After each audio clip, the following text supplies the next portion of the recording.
Great morning, folks. How are you? Great. Great. I noticed you have a really negative attitude towards me, Mr. Postman, and I want to keep you in check on that. You say on one side of your face that it's okay for people to express frustration, but then when we do, you don't really care for it. I've always been professional with members of the board, except for one offhanded comment that I made when I was driving my car away a few weeks ago. That was after my speaking time. I've been completely professional with you.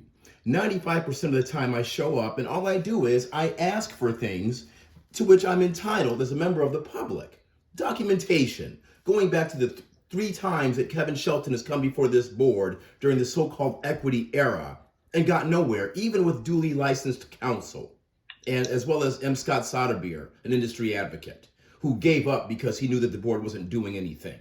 So there'll never be equity here because we've had 7, 8, 9 years of built-in headwinds for these black pioneers and other medical people who got lied to about being included in 502 and who just basically got left by the side of the road.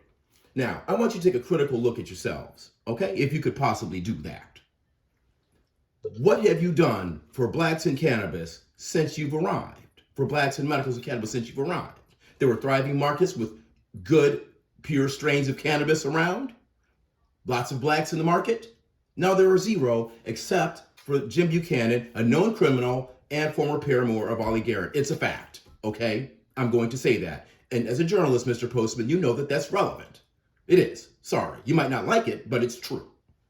Now, they're the only raisins in the porridge to get any kind of juice thus far. Now, most people would say that's kind of, suspect. But in reality, so you've taken these thriving markets with these black folks, they've disappeared.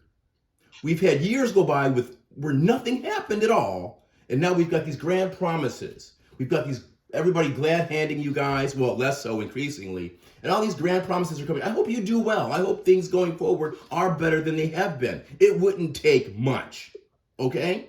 But you've been walking around here pontificating as if you're driving around in some kind of a brand new Cadillac sitting on Vogues. What you really have is a busted up 71 Pinto sitting on 4 flat tires full of a tank of gas waiting to be taken out of its misery by a big tanker truck with failed brakes. That's what you have. You get an F for your efforts to date, period. It's just like when we were in high school on tennis team. You go out and somebody says, how'd you do? You come back, oh, well, I played him tough, oh, blah, blah, blah. W or L, what did you do? You have been nothing but losers this entire time, and it's a fact. So, next we come to Rick Garza telling lies to Kevin Shelton. When we brought up the whole issue about all these, Vince Sears and these other cannabis places that have been open. Look, Vince Sears has been open for years. It's right next to Bloom. Bloom is one of your shops that's licensed. You can't tell me you didn't know about that area. Not only that, they have licenses with the state. It is registered on Dun and Bradstreet, for Christ's sakes, okay? But y'all didn't know? Heck, if you want enhanced police powers and you can't even figure that out, I don't think I'm in favor of giving you guys any enhanced police powers. Christopher, you have 30 seconds. Sure, thank you.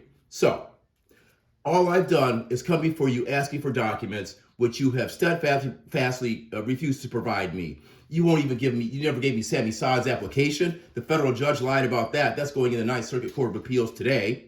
I asked you for the Kevin Shelton trail of information and documents and protocols for when people write in that you're supposedly engaged in. You never gave me that, okay? You just lie and you stall, and you've been like the worst agency I've ever seen in my entire life since I went to law school in 1990. I have to get back to work now. So do you. Goodbye.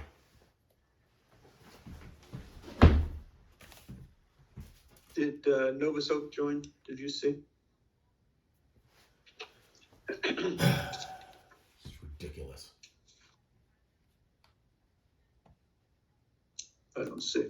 Okay. No, I don't see Novus on the register. Okay, well, maybe the follow-up in writing. That's the end of our list today. I want to thank everybody who participated today.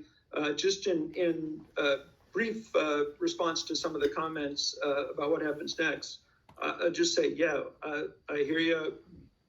I agree that the work now has to be done in the right way. We will do, I think we have a extraordinary program lined up where it will be publicized, where there will be many, many opportunities to interact and hear what's going on. As there has been, it may not be perfect, but we're committed to it. And like I said earlier, I think the board looks forward to being held accountable for making this happen. We also are smart enough to know we will be held accountable. We're not likely to fool anybody. So that's not our goal.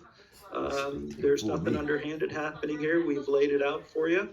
And I think that every staff person who's involved in this understands that and is just as committed to this as any of the three board members, and we will make sure it happens. And I'm certain we'll have more conversations about it as we go on, but I look forward to seeing the program emerge and seeing people engage with it and getting the feedback on how that's going. And with that, we'll adjourn the board meeting for the 12th of October, 2022. Thank you all. Yeah, later. Jim, bye. Thank you, bye. Bye-bye. And shut the fuck up.